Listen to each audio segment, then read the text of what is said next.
It is my pleasure to introduce our guest speaker, Mark Peters. Mr. Peters is the Chief Executive Officer of Butterball Farms, the nation's leading producer of embossed and specialty butter and margarine for the hotel and restaurant industry. Mr. Peters is also an alumnus of Grand Rapids Christian High School of the class of 1982. To enrich lives is Mr. Peters' personal passion, and it is also Butterball Farms' mission statement.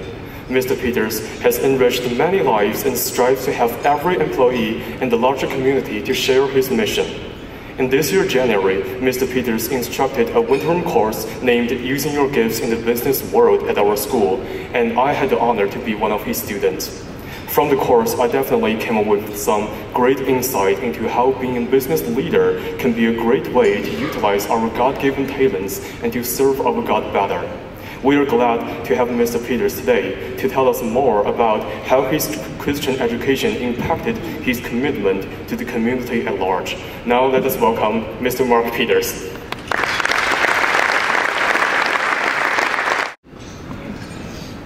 Thank you, Morgan. I think it was as much an honor for me to have those students as maybe it was for them to be in the class. So I appreciate the warm welcome and the opportunity to be here this morning.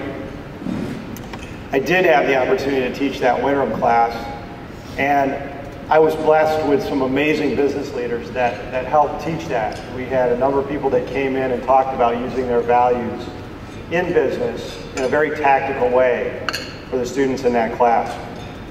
And it was extremely inspiring.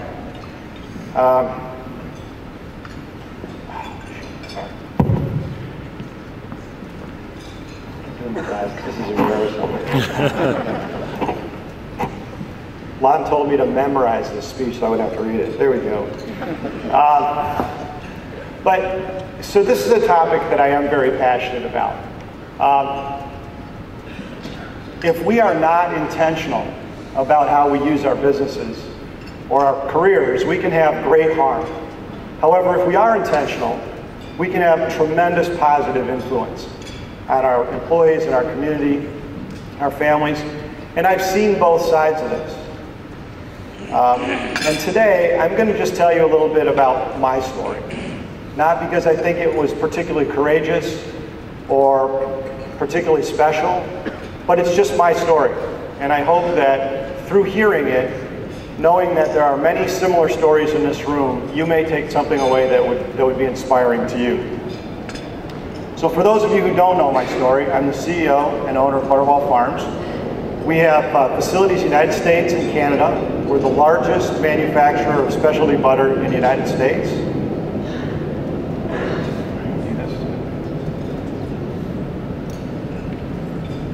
There we go. All right. My father started Butterball Farms in 1956 when he was 48 years old. And I was getting ready for this, it kind of struck me because I am now 48 years old. And that's when he started our business. He was an inventor by trade. His first invention was the squeeze bag for margarine, which was used to color margarine at home, which had to be sold white by law. And his next major invention was the Butterball turkey. Most people know that, and most people think pop-up timer, but the reality is that it was a full genetics program along with a leg tendon and pin feather pulling process and a flash freezing process. So it was the first frozen turkey on the market. Now I don't have time to go into his long career history, but many of the details of his story, I'm going to move a little closer. You guys seem really far away. Is this okay? That's all right? Okay. So some of the stories that I'm going to tell too, I can't give out all the details because I don't have enough time. This is a picture of my dad and me at Disney World. And this was taken in June of 1995. Now we were at a Disney food show, and at the end of that year, our company would do about $12.5 million in sales. We had no debt. We owned all of our facilities free and clear. And what neither of us knew at the time that this picture was taken is that he would pass away a month later. The other thing that we didn't know, or we found out when my dad passed away, is that no one knew what would happen to the business. Not my mom, my sisters, not anybody. So what did happen is I inherited some company stock. My mom ended up with a house, a cottage, some company stock, not very much else. And my 8 sisters didn't even get mentioned. And they got nothing.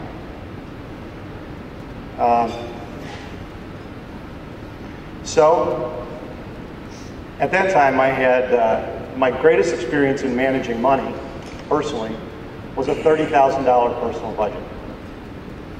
So I had a decision, sell the company or run the company. Well, I decided to run the company. That makes some sense. Now, unfortunately, I'd say I decided to do that, but I didn't really know anything else. I didn't have any advisors. There wasn't anybody telling me to sell it. So I started off running the company. And if I had known then what I know now, that would have been a really difficult choice, because the company has probably not been worth more since the day I decided to run it than it has been since. It took me 15 years to pay off the IRS. But after 17 years of hard work, I can stand here today and tell you that I would make the same decision. And the reason I would make the same decision today may be different than you think. The business is on solid footing now.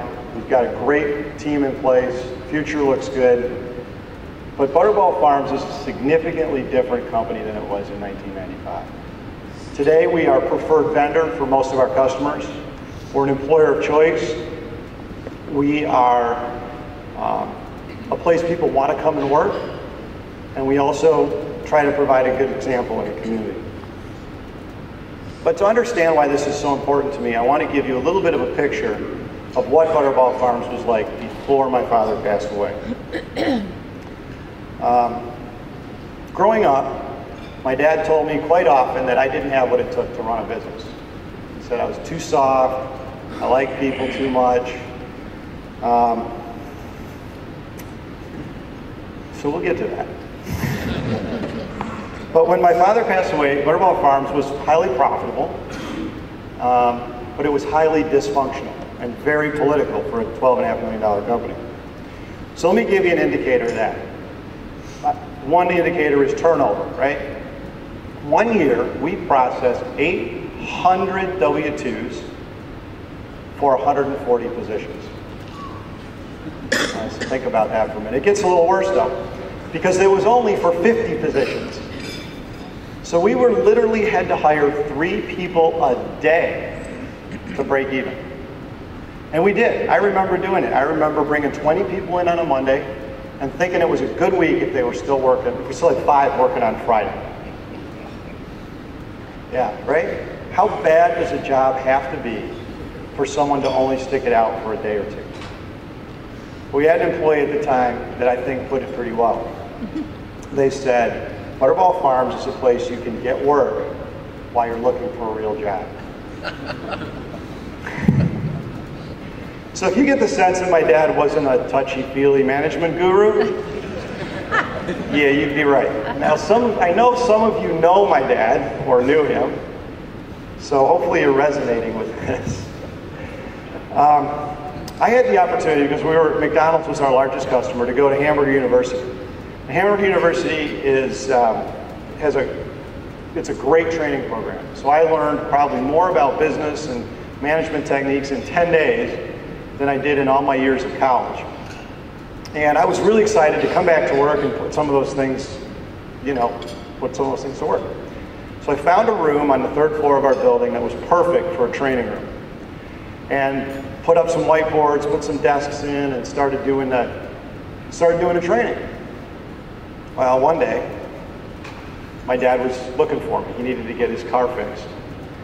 And his secretary at the time didn't care for me a whole lot, so she suggested that he look for me on the 3rd floor, which he did, and he found me. And he was furious. I was sitting there with a number of people from the plant floor doing some training, sent them all back to work. We went and got his car, and when we came back, he had the desks, the whiteboards pulled out, and padlocked my training room. Well, I'm not easily discouraged, so after a few months, I cut the padlock off, put the desks back in, put the whiteboards back in, and started my training program back up. But I'd learned an important lesson. I also installed a speaker so I could hear when he paged me next time.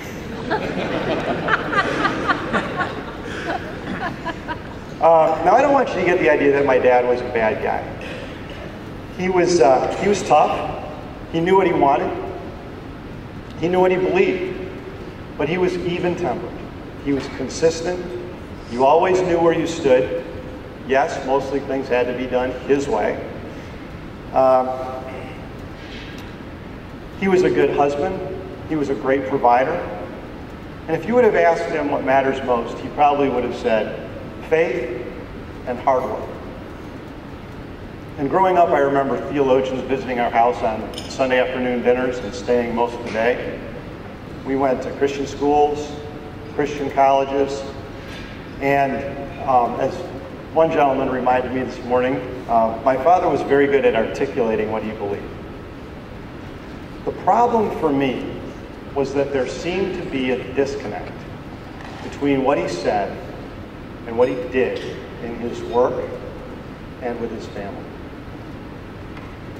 And ultimately, this disconnect would have some really negative consequences, both in our family and in the business. Because of his failure to build relationships, even today among my siblings, there's some of us that still don't speak. And also, it almost caused the business to go bankrupt. So when I started working for my dad at age 12, I started to get to know some of the people that worked for us. At least, those that were around long enough to get to know. And what I found out was that the people that were working for us were having a hard time doing things like paying rent, buying clothes, buying food. And some of their biggest hopes and dreams were simply to keep their kids in school and out of trouble. So, I would think about these stories, and I'd go to work in our plant, and I'd come home to this great family where I didn't have any problems, right? Everything was taken care of. And there seemed to be a disconnect for me, and it got worse as I got older. We were creating a work environment that stressed people out, that used them up. Isn't it likely that they took that experience home with them? I mean, think about it. We spend more time at work than we do anywhere else. I mean, how many times have you had a bad day at work and come home and maybe unloaded on a spouse or a child or a friend? And that's just a bad day. That's not being in a bad work environment. So I wondered if it wasn't possible that our work environment was contributing to difficult households. I mean, I didn't know, but I wondered. So at that point in my life, I thought if I ever had the chance, I would find a different way to run a business. Well, in 1995, I got my chance. And so I started making some big changes to improve the culture at Butterball Farms. First thing I did was I let go our chief engineer. And again, this is one of those stories I can't go into all the details, but he was a big problem with our negative culture. The second person was our director of human resources. Now, in her case, she was extremely competent, so I had to hire 3 people to replace her. But both those departures sent an important message to the company that I was serious about making some changes. And I think that the best thing that we did during those sort of early days was to develop our mission statement and our guiding principles. Which should come up. There we go. So what we did, and I don't know if any of you guys have done this in your companies, we hired an outside consultant, brought him in, and got a cross-functional team, went off site, and we developed a mission statement. Now, it wasn't this one, but we had this fantastic mission statement that meant absolutely nothing to anybody. Most of all, me.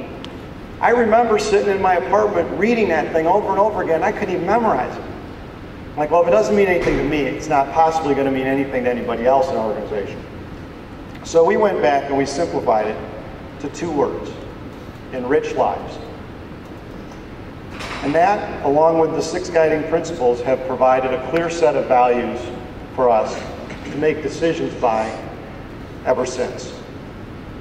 So we started doing some really specific things to enrich people's lives, like we put in brand new lunchrooms and locker rooms and offices. But we wanted to make a statement, so we did the employee areas first. We started empowering our employees to make choices about their work environment. We started getting them into leadership training programs.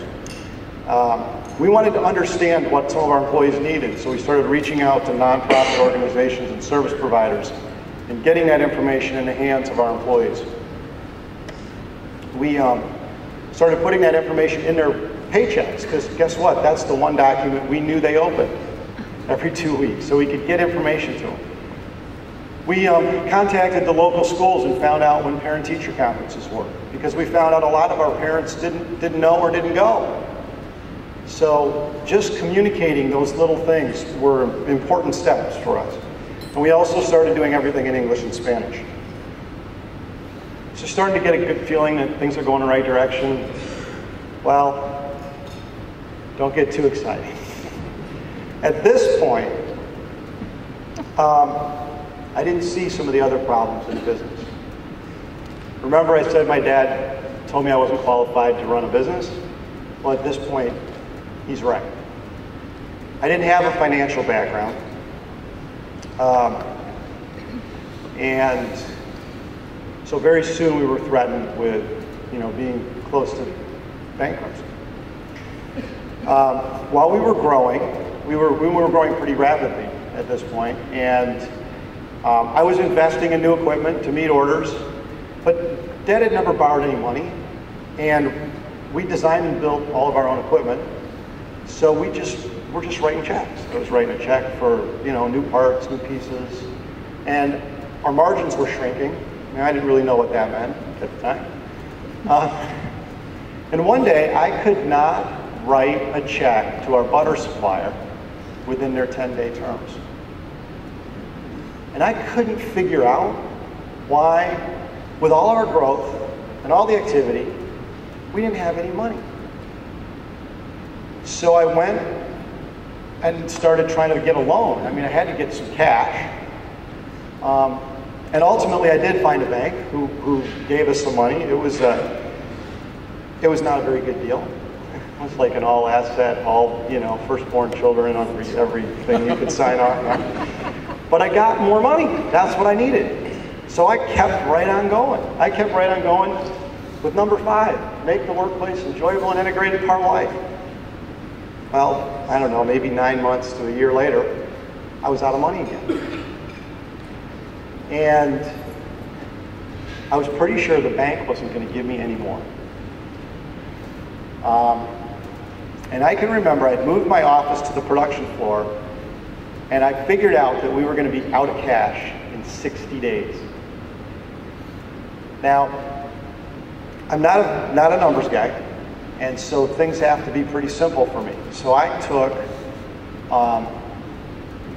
all the pounds that we were making in the plant, and I divided it by all of our payroll, and then I divided it by all the hours that our plant ran. And I came up with a throughput number. We call it pounds packed per labor hour. And we were running at 18.5 pounds packed per labor hour. So I don't know if this is going to be helpful, but I'll give you a little bit of a graph. Can you guys even see that number? You can? Yes. 228,000. We were losing. So more sales was not the answer. We were losing money with every pound we put in a box. Our break-even number was 22 pounds packed per labor hour. So I thought, oh, that's not too bad. That's only like, what, 3.5. We only have to get better by 3.5 pounds back per labor hour. We can do that. Well, while I was getting ready for this presentation, I was reminded that that's a 20% increase in productivity. Well, I'm glad I didn't figure that out. Because I would definitely not have been able to do that. But I got together with the team leaders and I told them, you know, we got to fix this. And I've got an idea. I'm going to give you guys a pay cut from $12 an hour to $8 an hour. And we're going to get this number up here. And after we get to 22, I'm going to split the difference with you, the profits, 50-50. And I'll put in your paychecks every 2 weeks. Well, if you're making $12 an hour and someone tells you that they're going to give you $8 an hour, how excited are you about that, right? Well, half the team leaders signed up, half of them didn't. And after the end of the first 30 days, the ones that had signed up were making more money than the ones that hadn't. So we put everybody on a new compensation system. And we got up to about 24.5 pounds back per labor hour in that first year. And people that were making $35,000, working 60 hours a week, ended up making over 50, working 40 hours a week. I think those numbers are interesting. So that gives you an idea how that broke out for them.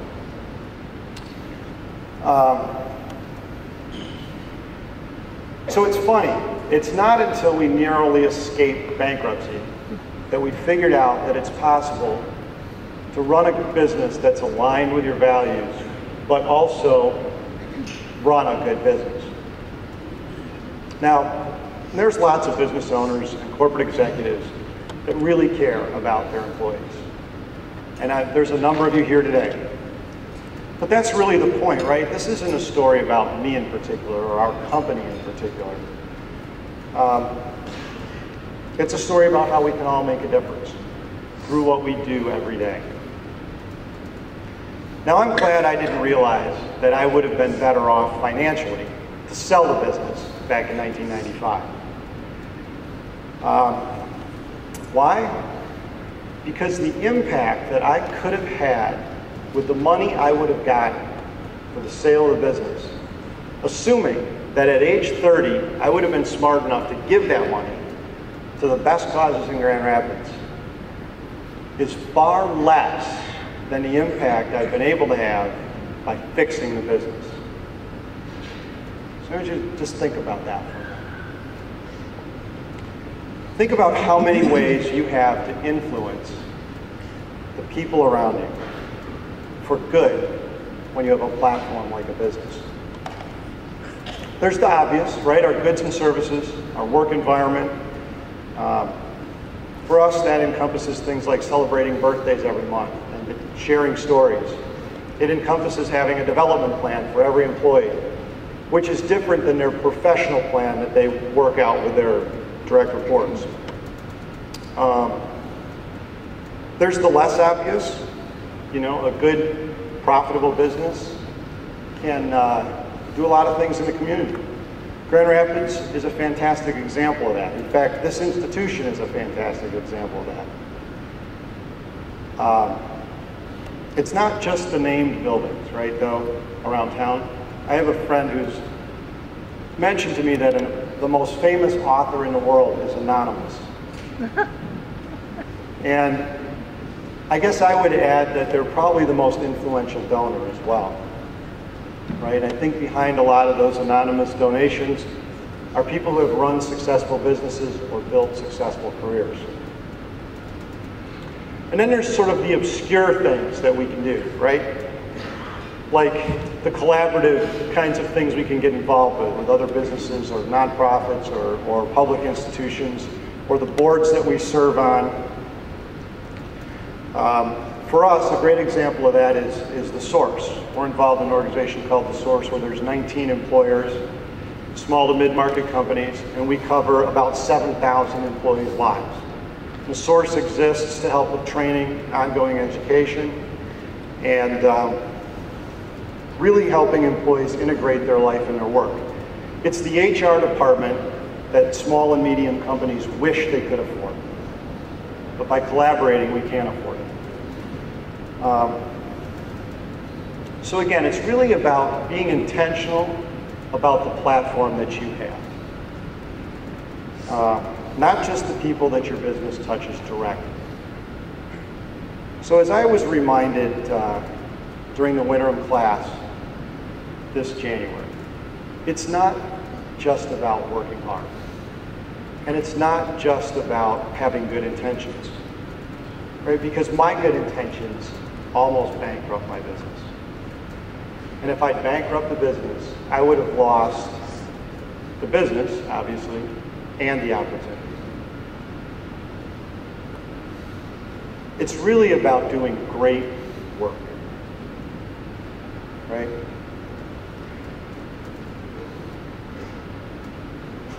I learned the hard way that running a good business, a profitable business,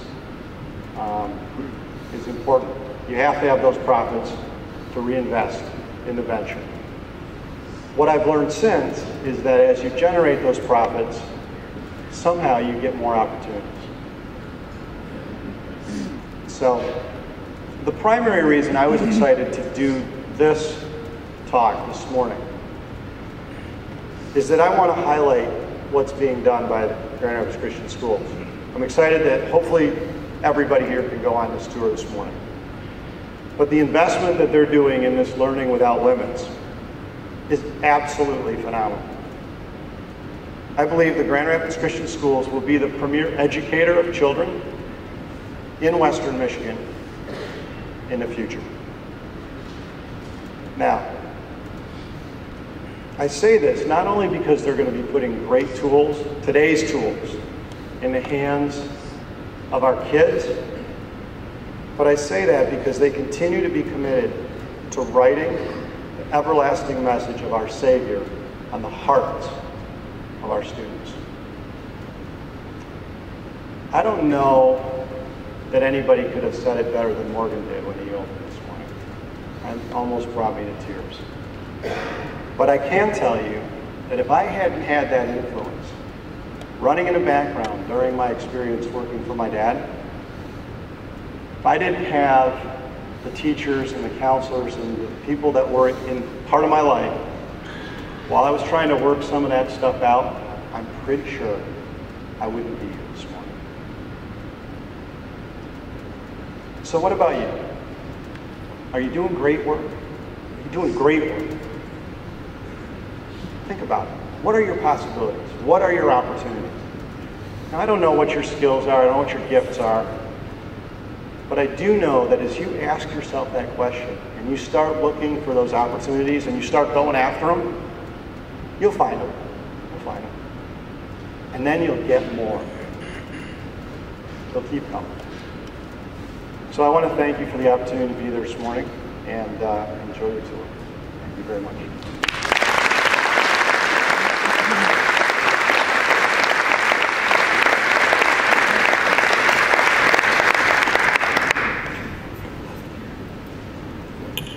Well, thank you very much, Mark. Mark has agreed to do a little Q&A, which is a little bit of a history that we have here at Center Court for the audience to ask some questions of Mark. And so I have a microphone here for that purpose, and so we want to entertain some questions.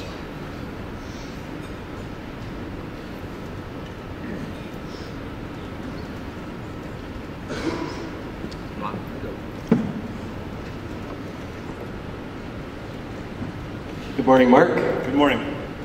Tell us what to do at a time like this when the banks will not lend to entrepreneurs like you and you're going through that hump. I don't know, you got to keep knocking on doors, I guess. When I was trying to get money, that was tough. And like I said, that first loan was, I literally didn't understand how bad it was until I started trying to refinance a few years later. I don't know if I have a really good answer for that. I had lunch with a banker yesterday and he said things are getting better. So, I'm sorry, I don't have a great answer.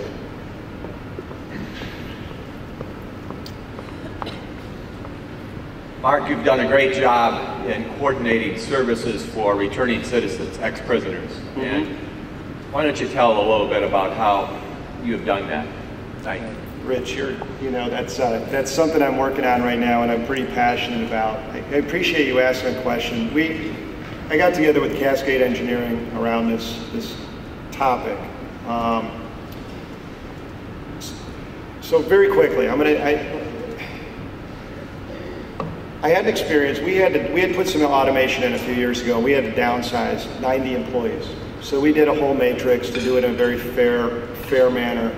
Anecdotally, we discovered that nobody on our staff who had a felony in their past got caught in our downsizing. Now, statistically, that is an anomaly, right? So we started asking some questions about why that was. And I have an assumption that I'm trying to prove. And so there's this little group now called 32-2. We're trying to get 30 employers to hire 2 people with a felony background and track their progress for 2 years. Because I believe that people who want to change their lives coming out of the prison systems actually become better, more engaged, more productive employees.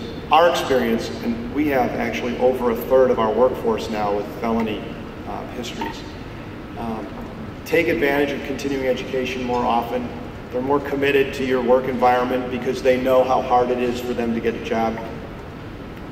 And they're very committed to that environment that allows them to be successful. So here's an interesting point, right? There's a lot of money in our system for support of people coming out of our prison system. So I just want to make 2 points, right? It's something I'm really passionate about. One point is that all the money that the federal government gives out and that goes to organizations that support prisoners coming out of prison can't get them a job. They can't get them a job. The only people that can give them jobs are employers who say yes, right? So I'm just trying to get the conversation on the table. The second point is that if we don't talk about this in our communities, it doesn't change anything. These people are coming back. They're coming out of prison. They're a part of our community. So why not help them be successful? Why not help stop that flow back into our prison systems? And employers hold that one critical piece that no social organization can overcome. So anyway, that's at the root of my challenge. Sorry. Any other questions?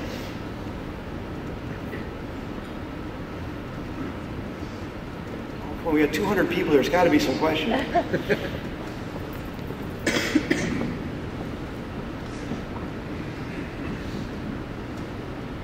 Thank you. Mr. Peters, thanks for the great speech and sharing this morning. You mentioned that the transition from your father to you with the business caused a lot of family strife, and I even heard you say something like you're not still speaking to some of the family members. What are some key pieces of advice that you could give family businesses that are thinking about that transition to avoid some of those family conflicts? And what have you personally done, if you wouldn't mind sharing, to try and reconnect those relationships and heal some of those wounds? Right. Oh, man. So let me think. On the personal side, that's been really hard. I was very focused on the business for a long time. I think some of those relationships have gotten better in the past few years. The future, I don't.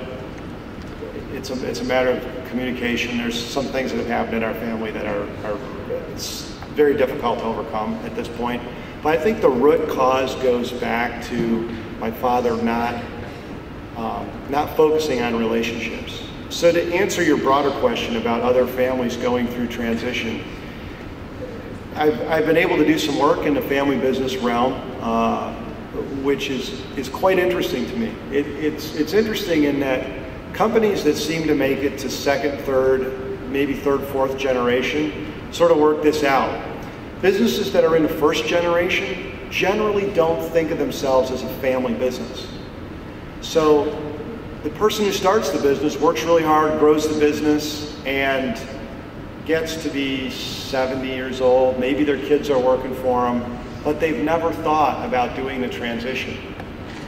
They've never thought about doing succession planning or estate planning. I guess you know, my advice is it's never too early to start talking about it. I mean, what are you going to do if you just started a business, maybe you're 5 years into it, you're 10, what are you going to do with it? What's your exit strategy? Is it your family? Is it not? Talk to your family about it. If you're going to sell it, if your idea is grow it, flip it, and then, but you're still going to have some assets to deal with. And the best thing to do is to communicate that stuff with your family. And again, if you go back to the Christian principles, you have a responsibility to be a steward of those resources. And I can tell you, 55% of the government is a real number.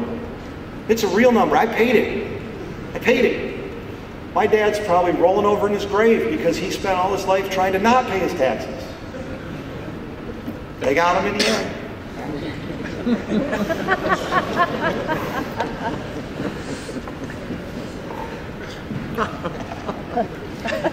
I love ending on humor. That's always a good thing.